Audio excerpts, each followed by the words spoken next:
चलिए तो आज आपकी क्लास स्टार्ट करते हैं। किसकी होगी? आपकी पॉलिटी की क्लास होगी। ठीक है, तो पॉलिटी में हमने इससे पहले क्या पढ़ा था? आपका संसद के बारे में पढ़ा था। किसके बारे में? संसद के बारे में।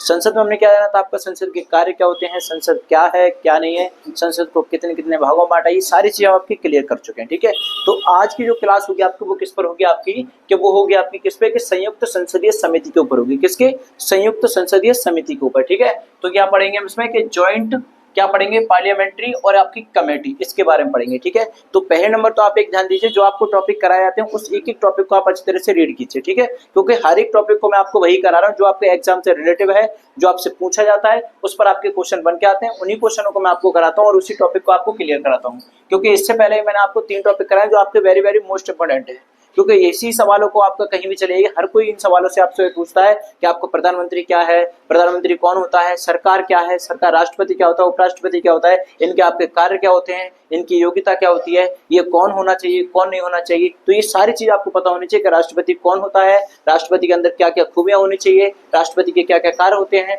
उपराष्ट्रपति कौन होता है आपका, उपराष्ट्रपति के क्या कार्य होते हैं, आपके उपराष्ट्रपति में क्या क्या खूबियां होती हैं, ये सारी की सारी चीज आपको पता होनी चाहिए। ठीक है, जैसे आपका प्रधानमंत्री है, प्रधानमंत्री क्या होता है, उसके कार्य क्या होते हैं, उसकी पोस्ट क्या होती है, वो क्या कर सकता है क्या नहीं कर सकता, उसकी एलिजिबिलिटी क्या होती है, एक एक चीज आपको पता होनी चाहिए। ठीक है, तो ये चीज आप ध्यान रखना। उसके बाद में देखो आप क्या पढ़ने वाले हैं, आपको बताया अभी क्या है, ज्वाइंट पार्लियामेंट्री कमेटी के बारे में, यानी हिंदी में बोलते हैं इसको संयुक्त संसदीय समिति। क्या बोलते हैं? संयुक्त संसदीय समिति। अब देखो इसके बारे में जानते हैं हम क्या है, ये आपकी मोस्ट इंपोर्टेंट रिपोर्ट है, इसके बारे में जरूर याद पर ठीक है पढ़ना। देखिए क्या है आपका, इन समितियों को किसी विशेष मुद्दे पर जांच करने के लिए क्या करते बनाया जाता है। जो आपकी कौन सी कमेटी होती है आपकी, कि ज्वाइंट पार्लियामेंट्री कमेटी जो होती है वो ये आपकी क्या होता है, इनको हाल फिलहाल नहीं बनाते, इनको कब बनाते हैं कि जब कोई आपका विशेष मुद्दा होगा तो उसकी जांच करने के लिए बनाते हैं। अब देखते हैं कि आपकी जैसे इनको बनाया था तो ये क्यों बनाए थे, इसके लिए कौन से ऐसे मुद्दे थे कि इनको बनाने की जरूरत पड़ गई हमको। तो देखिए क्या है आपका, कि इन समितियों को किसी विशेष मुद्दे पर जांच करने के लिए क्या करते हैं, इसको बनाया जाता है। ठीक है, अब ये तो पता चल गया अब ये क्यों बनाया। अब ऐसे तो कोई मुद्दे होंगे जो और कोई नहीं कर सकता, इसी की जांच से हमें इसको सॉल्व कर सकते हैं। तो देखिए ये समितियां आपकी कौन सी और ये कब बनाई गई थी और किस किस चीज के लिए बनाई गई थी। तो देखिए सदस्य, इसमें लिखा आपका सदस्यों की संख्या, किसकी, जो नंबर होते हैं आपके किसके, मेंबर, यानी मेंबर संख्या के बारे में पूछ रहा है कि सदस्यों की संख्या बताइए। तो इसका रेशियो क्या आपका, देखिए 2:1 है। कितना है आपका? 2:1। ठीक है, इधर क्या आपकी देखो लोकसभा है और इधर क्या भैया आपकी राज्यसभा। इसकी जो लोकसभा के मेंबर है वो कितने आपके 10 या 20। ठीक है, जो राज्यसभा है उसके मेंबर कितने आपके 5 या 10। ठीक है, हो गया क्लियर। ये सदस्य हैं आपके। अब आपसे कोई पूछे कि ये बताइए संयुक्त संसदीय समिति क्यों बनाते हैं, तो आप बता सकते हो कि जो आपके विशेष मुद्दे होते हैं उनकी जांच के लिए इस कमेटी का गठन किया जाता है।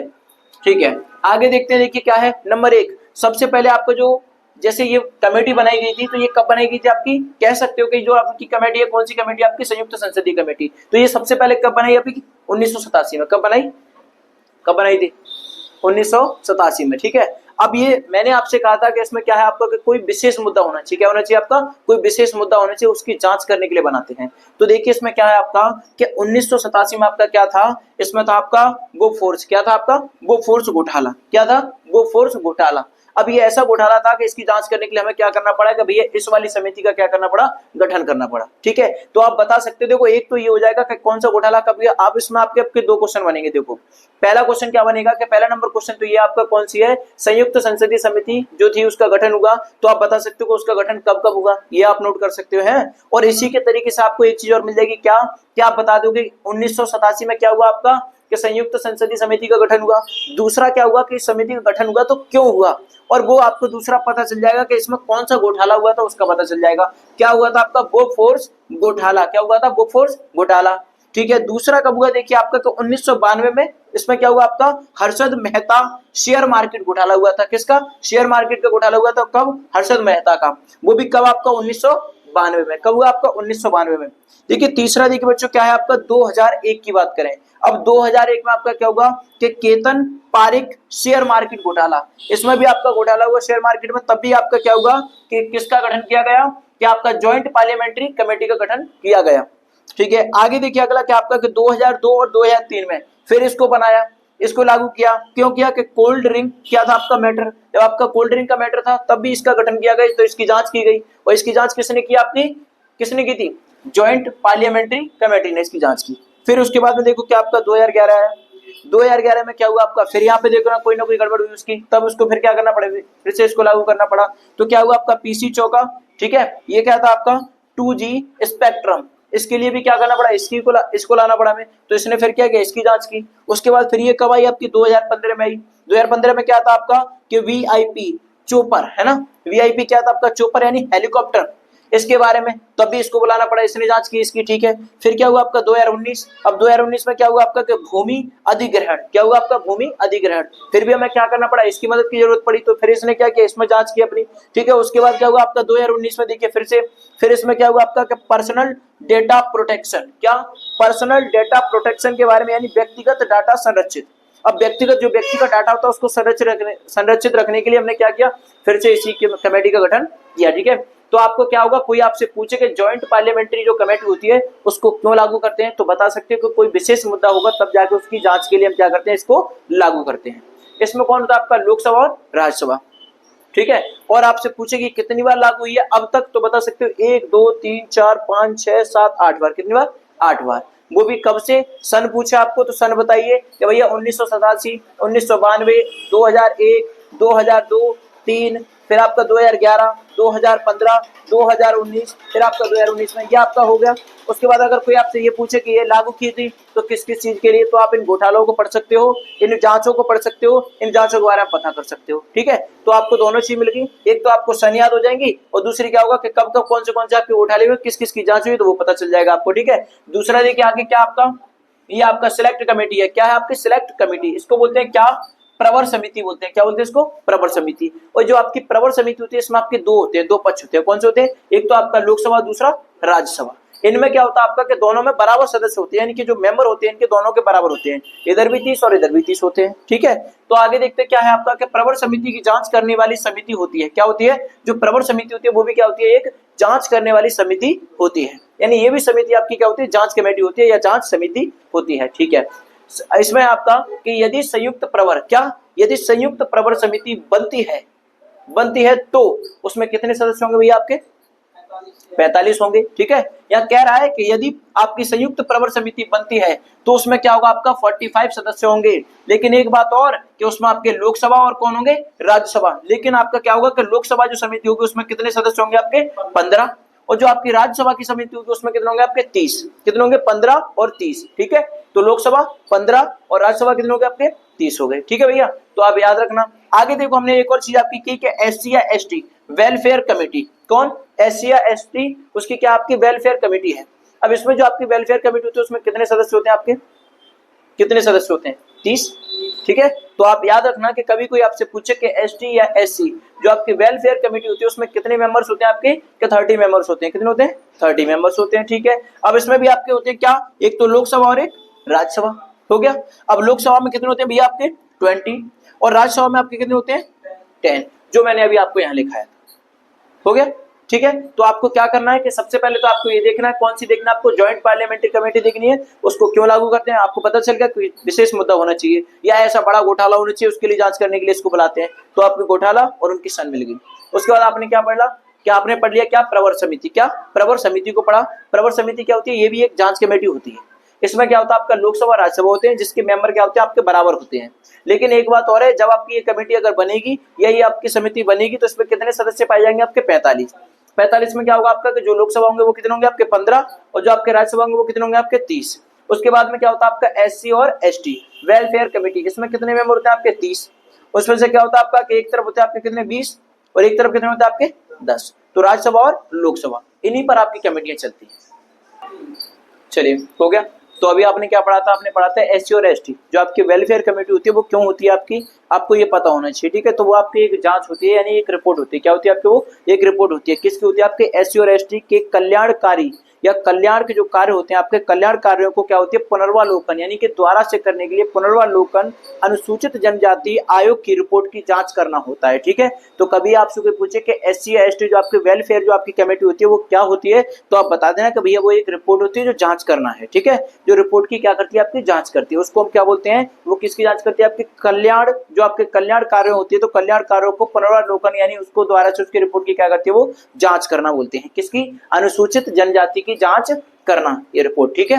तो उसके बाद देखिए अगला क्या भैया आपका जो आगे बढ़ेंगे उसके बाद आपका देखिए क्या दिया कि एकल संक्रमणीय मत प्रणाली, क्या है आपकी एकल संक्रमणीय मत प्रणाली क्या होती है आपकी? अनुपातिक प्रतिनिधित्व। क्या है? अनुपातिक प्रतिनिधित्व। देखिए उसके बाद हम पढ़ेंगे, एक नोट पॉइंट है आपके लिए, उसमें क्या दिया आपको, देखिए आर्टिकल दिया आपको 120 यानी कि 120 यानी कि 120, ठीक है। तो 120 इसका पार्ट आपका कितना है? 1, या कह सकते हो कि आर्टिकल 120 का ए भाग ए। तो इसमें लिखा आपका क्या कि संसद की भाषा क्या है आपकी, जो संसद है उसकी भाषा या तो आपकी हिंदी होगी या आपकी इंग्लिश होगी, ठीक है। तो कह सकते हैं, कहने का मतलब यह है कि संसद की भाषा हिंदी या इंग्लिश, हिंदी या इंग्लिश। कोई सदस्य क्षेत्रीय भाषा में भी अपनी बात रख सकता है, यानी जरूरी नहीं है कि कोई व्यक्ति ऐसा हो कि जिसको हिंदी सही बोलना आता वो नहीं बोले, वही बोले, या किसी को इंग्लिश आती है तो वही बोले, तो ऐसी कोई बात नहीं है। तो इसमें क्या है आपका कि जब कोई व्यक्ति आपका क्या करेगा, संसद में जाएगा, तो संसद में अगर उसको अपनी बात रखनी है तो वो क्या करेगा आपका भैया कि या तो वो हिंदी में बात करेगा या वो इंग्लिश में, या ऐसा हो कि किसी की जैसी आपकी क्षेत्रीय भाषा होती है, जैसे आपके गाँव के होते हैं, कोई कहीं का कोई कहीं का, तो अलग अलग क्षेत्र से जो लोग होते हैं वो अपनी भाषा में बात रख सकते हैं। ऐसा नहीं है कि वो गांव के उनको बोलना नहीं आता या शुद्ध हिंदी बोलते हैं या हरियाणी बोलते हैं, या मान लो कहीं अंत से हैं तो गांव के हैं, ऐसी भाषाएं होती हैं उनकी खड़ी बोलियां जैसे होती हैं, तो ऐसा नहीं है कि वो आपकी बात को नहीं रख सकते, ऐसा कुछ नहीं। संसद में आपके सभी लोग अपनी बात को रख सकते हैं, चाहे उनकी लैंग्वेज कुछ भी हो, ठीक है। तो अपनी बात को क्या है, अपनी बात रख सकते हैं या रख सकता है, ठीक है। आगे देखिए क्या आपका सभापति अध्यक्ष, किसकी बात कर रहे हैं? सभापति अध्यक्ष। तो क्या है आपका सभापति अध्यक्ष को पहले सूचना देकर, कैसे? जब वो बात रखेगा, मान लीजिए जब आपका संसद में कोई व्यक्ति जाता है तो उसकी लैंग्वेज या तो इंग्लिश या हिंदी जो भी होगी, तो पहले क्या करेगा वो सभापति या अध्यक्ष, सभापति या अध्यक्ष इन दोनों को सूचना देगा कि सर इनकी जो लैंग्वेज है वो आपकी हिंदी है तो हिंदी में बात की जाएगी। अगर कहेंगे सर इनकी जो आपकी लैंग्वेज है वो क्या आपकी इंग्लिश है, तो आपको इंग्लिश के तरीके से फिर आपको सूचना देनी होगी, ठीक है, कि सर इनकी लैंग्वेज जो भी है वो कैसी है, हिंदी या इंग्लिश, या होगा अदर होगा तो फिर क्या बोलेंगे, सर इनकी जो भाषा है वो कैसे आपकी क्षेत्रीय है। तो कहने का तात्पर्य ये है कि जब कोई व्यक्ति सदन में जाता है, संसद में जाता है, तो क्या करता है कि उससे पहले जो उसकी लैंग्वेज है उसकी सूचना क्या करनी है कि सभापति या अध्यक्ष को पहले सूचना देकर, ठीक है, सूचना देनी होगी। आगे देखिए पढ़ते हैं हम आगे क्या है आपका funds of the government of India. क्या है आपका? Funds of the government of India, जो आपके फंड होते हैं उनकी बात कर रहे हैं, यानी भारत सरकार की निधियां। क्या है आपका? भारत सरकार की निधियां क्या होती है आपकी? फंड, ठीक है। अब भारत सरकार की आपकी निधियां, वो कितनी निधियां होती है आपकी? नंबर 1, नंबर 2 और नंबर 3 कितनी है? तो भारत सरकार की आपकी 3 निधियां हैं। कौन सी निधि है भाई?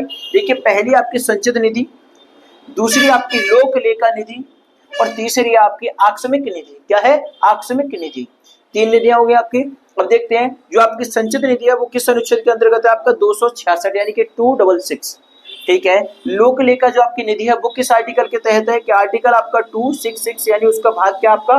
पहला। आगे जो आपकी आकस्मिक निधि है वो किस अनुच्छेद के अंतर्गत आती है आपकी? कि आर्टिकल आपका 267 किसके? 267 के तहत आती है, ठीक है। तो आपको पता चल गया कि भारत सरकार की जो निधियां हैं वो कितनी है, तो आप बता सकते हो। कोई पूछे आपसे कि भारत सरकार की जो निधि है वो कितनी आपकी? 3 निधियां होती हैं। नंबर 1 संचित, नंबर 2 लोक लेखा और नंबर 3 होती है आपकी आकस्मिक, ठीक है। तो क्लियर यहाँ तक? आगे चलते हैं, देखिए आगे क्या आपका यहाँ पे लिखा आपका GOV, ठीक है। क्या है? GOI, ठीक है। क्या आपका? GOI कह सकते हैं गवर्नमेंट ऑफ इंडिया, ठीक है। तो GOI का यानी कह रहे का सभी प्रकार का क्या है कि सभी प्रकार का पैसा संचित निधि में क्या है? संचित निधि में जमा होता है। अगर कोई आपसे पूछे तो ये बताइए कि जो आपका पैसा होता है वो कहाँ पर जमा होता है, तो आप बताओगे कहाँ पर जमा होता है आपका? संचित निधि में। किस में होता है आपका? संचित निधि में पैसा जमा होता है। यानी GOI का सभी प्रकार का जो पैसा होता है वो कहाँ पर जमा होता है आपका? कि संचित निधि में वो क्या होता है आपका? जमा होता है। आगे कि संचित निधि से पैसा निकालने के लिए संसदीय अनुमोदन की आवश्यकता होती है। यानी क्या होता है कि जब आपकी संचित जो आपकी निधि होती है उस निधि में अगर आपका पैसा जमा हो चुका है यानी सेव हो चुका है, तो फिर क्या होगा कि जब आपको उस पैसे को निकालना होगा तो निकालने से पहले आपको क्या करना पड़ेगा कि संसदीय अनुमोदन की आवश्यकता पड़ेगी।